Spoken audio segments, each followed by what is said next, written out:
During hammertoe surgery, the surgeon starts by cutting a straight line over the pip joint. They use a saw to cut off the top part of the first bone. It's also important to trim the base of the second bone down to the hard bone underneath to make sure the screw fits well.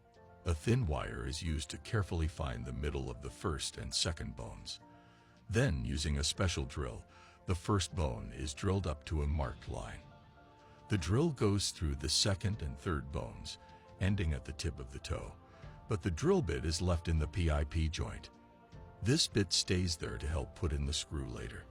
Using another tool from the kit, the screw is put into the first bone until its end just touches the bone.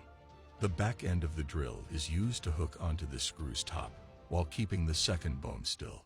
The screw is turned one way into the second bone until most of it is in. Then the surgeon turns the screw the other way to push the bones together tightly. This action brings the joint close together for the best tightness. Finally, the drill bit is taken out, the cut is stitched up, and a tight bandage is put on.